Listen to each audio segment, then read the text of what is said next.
Welcome to the Deep Dive. Our mission today, well, it's an in-depth exploration of this really remarkable culture. We've got a stack of sources here detailing how American late-night television, once this cozy, shared cultural space, completely transformed itself from, harmless fun into a sharp political weapon, really starting around 2015. Yeah, it's quite the story. It's basically a culture war, but fought on this very specific and, frankly, highly lucrative battlefield. Yeah.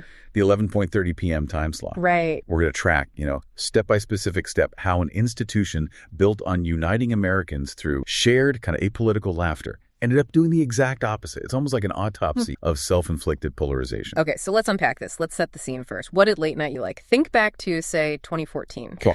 If you tuned in then, you were pretty much guaranteed the golden age of politically neutered entertainment. This wasn't just background noise. It was like an ingrained shared ritual for a lot of come home from work, maybe had a tough day, flip on the TV, and you'd probably see Jimmy Fallon playing some completely ridiculous game like Catchphrase with a celebrity. Mm-hmm. Yeah, or those headphone games. Exactly. Or maybe having guests guess songs while wearing giant noise-canceling headphones, that kind of thing. Exactly. Or you had the elder statesman, like David Letterman. His segments often involved just pure, surreal absurdity. Like, remember him throwing expensive office equipment off the roof of the Ed Sullivan Theater? Oh, yeah, the dropping stuff bit. Classic. Classic Letterman. And look, we can't forget Conan O'Brien. His genius was built on these bizarre character bits, often featuring that, now iconic, totally inexplicable string dance. The string dance. These were shows built on pure, goofy, harmless spectacle. They were designed to just drain the tension from your day. Right. And okay, the shows weren't political in the way we think of it now, but they weren't totally devoid of political figures either. No, not at all.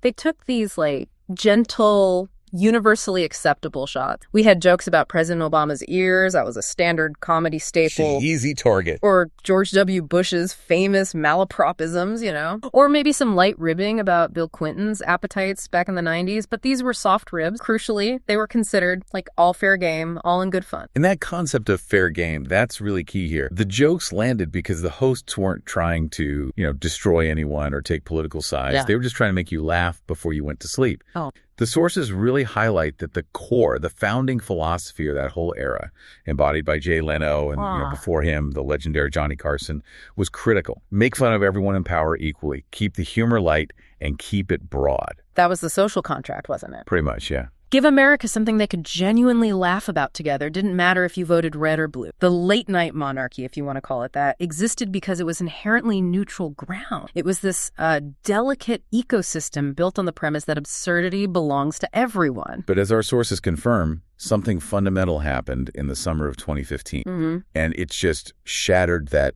ecosystem forever. Right. We are going to track how a single specific event led to this era where America's court jesters suddenly convinced themselves they weren't entertainers or neutral observers anymore, but freedom fighters, engaged in what they saw as a necessary resistance. And in the irony, right, as noted by some of the cultural critics we looked at, is that in trying to destroy their target, these hosts ended up becoming exactly what the target consistently accused them of being. Yeah. Biased, elitist, and obsessively focused on issues their core viewership often didn't really care about. Which brings us right to the moment of fracture. If that's the atmosphere of 2014, we have to look now at the catalyst. Yeah. Summer 2015. Yes, the moment that really kicked off the implosion. It was, of course, when a reality TV star, this flamboyant New York real estate developer, rode down that golden escalator and announced he was running for president. And right there, in that moment, though, nobody really realized the full cultural implication. Yet late-night television basically began eating itself alive. This man immediately became an obsession, a fixation, what some comedy writers called a white whale. A white whale? Yeah, something that would drive an entire industry of professional comedians to just abandon their decades-long mission. Initially, though, he was just, a goldmine of content, wasn't he? Oh, absolutely. Yeah. The easiest target imaginable. He was the easy punchline, the flashy businessman with, let's say, questionable taste who'd show up on late-night shows to promote whatever project he was working on that. The comedy writers found his pure, undiluted celebrity, plus his willingness to say absolutely anything, irresistible. Totally. He seemed, frankly, like a caricature engineered in a lab to be the perfect comedic target. And the sources give us the perfect illustration of the old system working exactly as designed. Remember December 2015? Candidate Trump appeared on Jimmy Kimmel Live. I remember that. It was completely standard stuff. Softball questions, gentle ribs about his hair, maybe a quick jab about his ubiquitous Twitter presence. The usual. Kimmel got his ratings bump. Trump got free publicity. Everybody went home happy. The system worked. It did. But what's the deeper analysis from our sources about that interaction? Because the key point isn't just that he was an easy target. Yeah. It's how he reacted to being a target. That's the pivot. Yeah. The crucial analysis in our source material is that this individual understood the game of celebrity and media manipulation, way better than the hosts realized. He'd been playing it for decades in New York. Right. He knew a fundamental truth in American celebrity culture. Being famous is infinitely more valuable than being respected and being talked about. Infinitely more valuable than being liked. So every single joke, every impression, every mock segment, even the really hostile one, was essentially free publicity, free branding. Pretty much. The comedians thought they were mocking him, tearing him down brick by comedic brick. But in reality, the sources argue Trump was simply using the late night ecosystem as his unpaid media director. Wow. Exactly. He absorbed the mockery and then weaponized the outrage it generated among his own base. It fueled this idea that the coastal elites were perpetually laughing at them. And this understanding forced the first major shift in late. It was this realization that if gentle mockery only helped him, well, maybe something more aggressive was required. And John Oliver was the first host to really sense the danger, or at least frame it that way, and shift the dynamic. Yeah, last week tonight. He had initially avoided covering Trump, right? Right. Dismissing him as a clown, even saying he couldn't give less of Right. He didn't want to give him the oxygen. Yeah. But as Trump surged in the GOP primaries in early 2016, Oliver felt, according to that, he had to act. He had to be the true progressive warrior he was sort of expected by his audience. That February 2016 segment? That was the turning point. That really established the new playbook. Oliver devoted this massive 22-minute segment to systematically dismantle, moving beyond just jokes into active political campaigning. And the specific, often cited turning point of the segment was the discovery from a deep dive into the historical record that the family name was originally Trump. What's fascinating about that segment, though, is that Oliver didn't just state a historical fact. He turned it into this huge marketing blitz. He effectively weaponized his comedy. He launched a website, donaldtrump.com. He created a Chrome extension designed to replace every mention of Trump with Trump wherever it appeared online. That's incredible. And the merchandise. That was maybe the clearest signal that things had changed forever. Oliver sold thousands and thousands of those parody hats, right? With the slogan, "Make Donald Trump Again." Yeah, I remember those hats. This wasn't just a laugh line anymore. It was a clear political action item. Oliver thought he was delivering this killing blow, this piece of rhetorical jujitsu that would deflate the whole candidacy. But was losing that neutrality worth the potential political impact? I mean, did the sources conclude this segment was actually a net positive for comedy itself? The consensus cited in the sources, it's a resounding no, at least culturally. Oliver was probably unknowing writing the playbook for the next decade of late night. Right. Comedy shifted. It went from being comedy about politics, making jokes about the process, to being comedy as politics, actively campaigning against a specific figure and effectively telling the audience, look, if you are thinking of voting for Donald Trump, stop, because you are dangerously wrong. And that established a key market dynamic, didn't it? Because, let's be honest, absolutely nothing drives ratings, clicks, and passionate social media, giving people permission to feel righteously angry about someone they already hate. Bingo. The transition from Carson's philosophy of let's all laugh together to Oliver's philosophy of let's unite against the enemy, and the financial and cultural rewards for making that shift were almost immediate. Which brings us right into maybe the most crucial incident defining this new era, the death of neutrality, encapsulated by the infamous Fallon incident, September 20th. Yeah, this incident is so crucial because Jimmy Fallon was the absolute antithesis of Oliver. He was by far the least political host. His entire show was built around silly moments, harmless, goofy bits.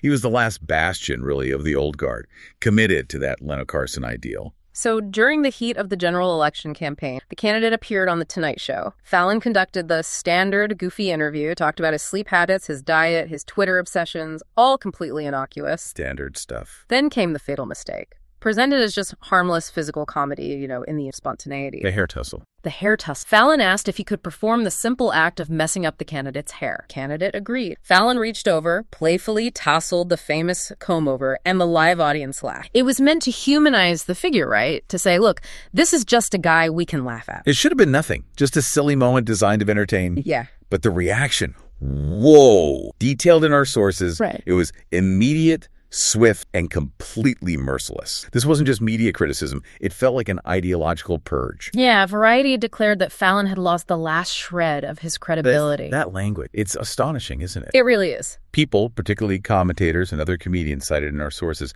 accused Fallon of normalizing a proto-fascist candidate. Just think about that leap for a second. Right. A host whose show is built on, like, musical charades is being accused of enabling fascism because he tousled someone's hair. His own industry, the people who'd worked alongside him, turned on him like a pack of wolves. The sources suggest the message sent by this reaction was loud, frankly terrifying, and unmistakable to every other comedian, and there would be zero neutrality in the Trump. Zero. You were either a clear, unapologetic member of the resistance, or you were, by definition, part of the problem. No middle ground. Fallon tried to defend himself afterward, explaining he was just doing comedy, trying to be in the moment, but it was way too late. The emotional toll was clear, but probably far more importantly to the networks. His ratings started to tank almost immediately after the backlash.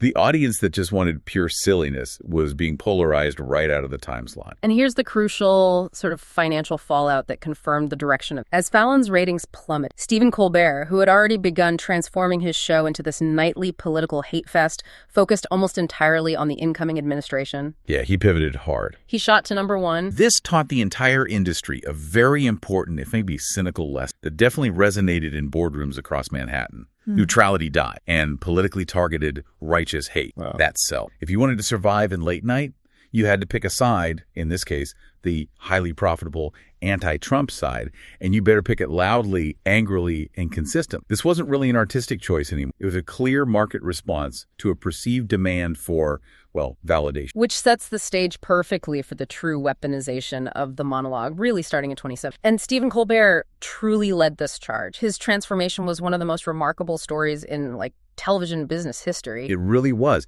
And it's important to remember, when he first took over The Late Show in 2015, he struggled badly. Yeah, he did. He trailed Fallon by massive margin. Audiences seemed kind of unsure what to make of him without the fake conservative character he'd perfected on Comedy Central for a decade. Right, the Colbert Report persona. Exactly. The consensus among critics cited was that, ironically, he was far funnier and more successful playing a fake conservative than trying to be, a real broad liberal. But the 2016 election changed everything for his brand. Colbert retooled his entire show around one single simple premise. Every night, for roughly 12 minutes, he would systematically dismantle whatever the president had done. And he wasn't doing it through gentle satire. No. He was doing it through pure, concentrated mock, solely designed to make the president look as stupid, incompetent, and dangerous. And this worked brilliantly, didn't it? Oh, yeah. By February 2017, Colbert had beaten Fallon in total viewers for the first time. By the end of the 2016-2017 season, he was the undisputed dominant king of late night. And the analysts. Analysts specifically attributed this success to greater interest in politicized comedy. It was a kind of clinical way of saying. The audience wanted to be told their hatred was justified and necessary. And Colbert was more than happy to oblige with nightly content. And he proved, importantly, that the networks were willing to let their talent cross lines previously thought sacred. This happened specifically in May 2017. Remember,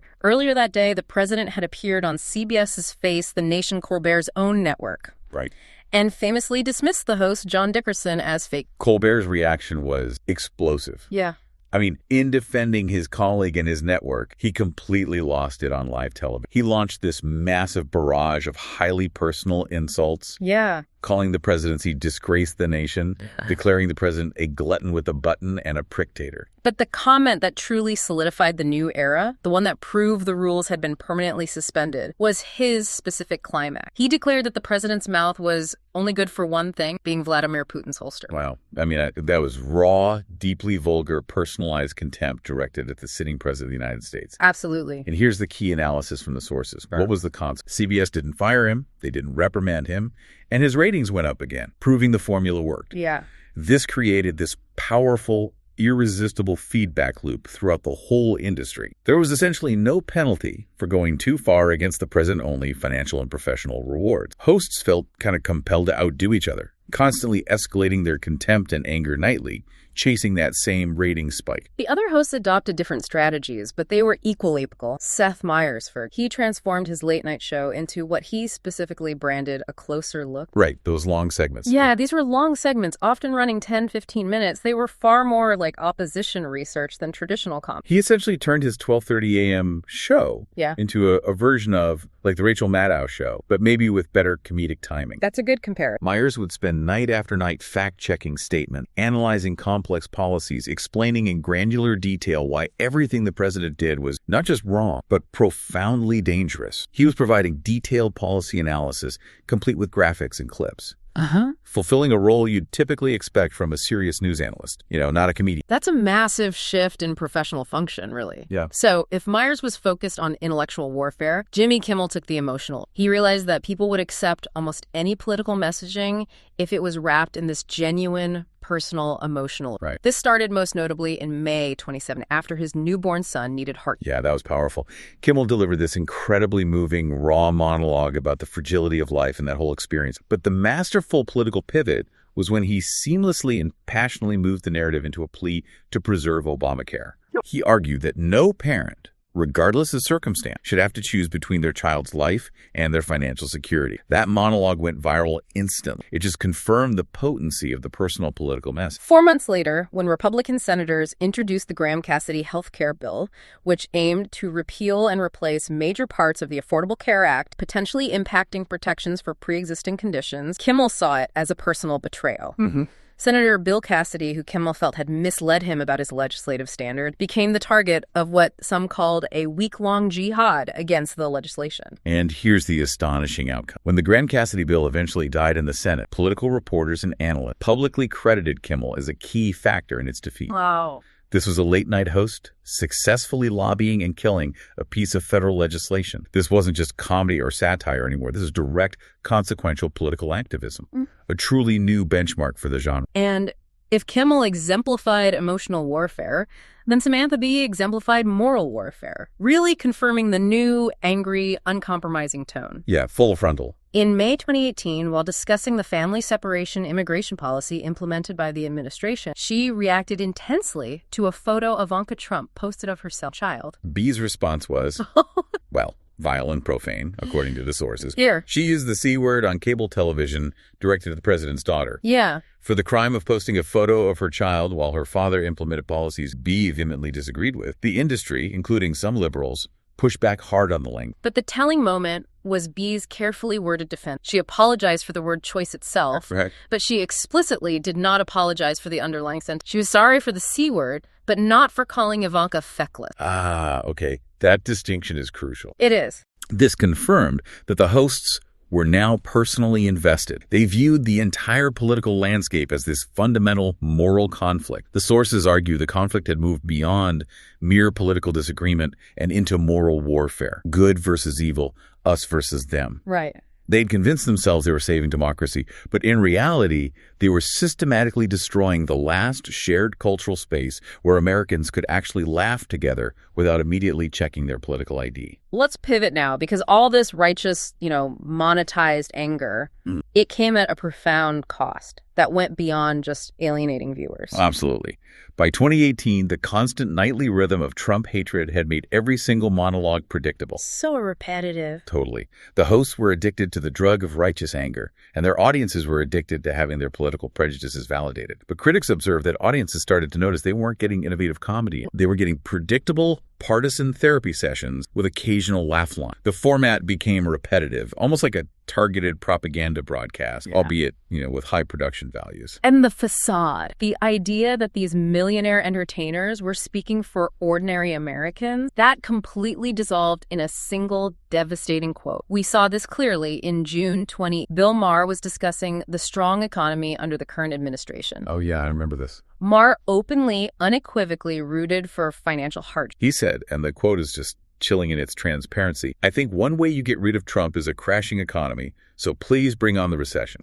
He essentially admitted that he did not care if that prediction hurt millions of working people, including the union workers who made his shows possible. He argued that the risk of losing democracy outweighed any temporary economic hardship. So here's a millionaire comedian speaking from his rarefied studio, openly hoping for financial ruin and hardship on millions of working Americans because he disliked the person they had voted for. This wasn't sophisticated political commentary. Critics called it pure, undiluted class warfare, just dressed up as progressive entertainment. The host finally abandoned the pretense of uniting the country and demonstrated, as documented in the sources, that they were actively trying to punish half of it for voting incorrectly. Right. They became exactly what the president they despised had called elitist entertainers who despised the very people who made their careers and shows possible. And the quantifiable cost of this decision, it was eventually admitted by the hosts themselves. Jimmy Kimmel, whose activism had arguably been the most effective, he confessed the market reality. Yeah. In a November 2022 interview, he revealed that he had lost half of his fan base or more among Republicans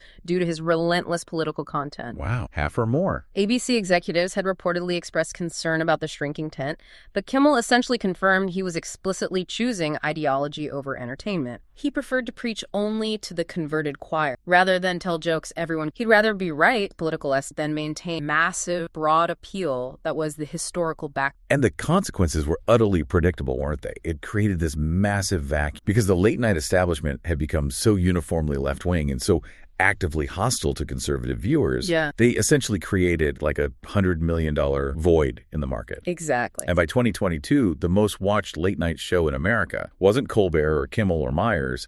It was Greg Gutfeld on Fox News. All right, Gutfeld. Gutfeld, a conservative comedian who often featured, lower production values and broader, less refined comedy. Yeah. He stepped right into the space they had abandoned. They literally drove half their potential audience to a cable news network for their comedy fix. Gutfeld's rise proved that the hosts had forgotten the first, simplest rule of entertainment. Give the people what they want. Yeah. Even if you think what they want is politically unsophisticated, give them what they want, not what you think they need for their ideological betterment. And this leads us right to the final, necessary reckon, which came not from the audience, interestingly, but from the corporate masters who controlled the money. Ah, the suits. For years, these hosts were positioning themselves as these brave resistance fighters, untouchable due to their influence. But the corporate executives who owned their show, they were watching the declining financial numbers and the escalating controversy. The climax of this corporate pushback happened in July 2025. CBS announced that The Late Show with Stephen Colbert would be canceled in 2026. Canceled. This news, citing a challenging financial landscape, came just days after Colbert had delivered this on-air tirade against his own network for settling a Trump lawsuit, which he brazenly called a big fat bribe. Oof. The message from corporate leadership was chillingly clear then. Colbert's unrelenting political obsession had finally made him more trouble and expense than he was worth to the bottom line, despite his #1 position in total viewership. And almost simultaneously, ABC briefly suspended Jimmy Kimmel after a specific weird monologue. It signaled a system-wide reevaluation. Right. Suddenly, all that righteous anger and all those brave stands, it just evaporated immediately. When corporate power, the power that actually subsidized their revolution, pushed back, the hosts folded instantly. Yeah. They had been essentially play acting as revolutionaries while being financially subsidized by the very system they claimed to be fighting. Yeah. They spent nearly a decade trying to break their political target, and in the process, according to the sources, broke the institution of late-night comedy instead. All their outrage, all their resistance theater. Mm-hmm. It accomplished exactly nothing except confirming the target's points about media bias and elite contempt. Which brings us to our conclusion, the self-inflicted wound. Yeah. The central argument supported by this deep dive really remained. Late-night television was built on this simple, universal compact making fun of everyone in power so that everyone can laugh together. Right. That laughter was the goal, and the politician was just the vehicle. The moment these hosts decided that one politician was too dangerous to joke about fairly, too evil to treat as merely a human absurdity, they broke that fundamental. They stopped being comedians whose job was to hold a mirror up to power. And they transformed themselves into propagandists for one specific political view. They confused their political opinions with their professional obligation. They forgot that the true purpose of laughter is supposed to comfort the disturbed and disturb the comfortable.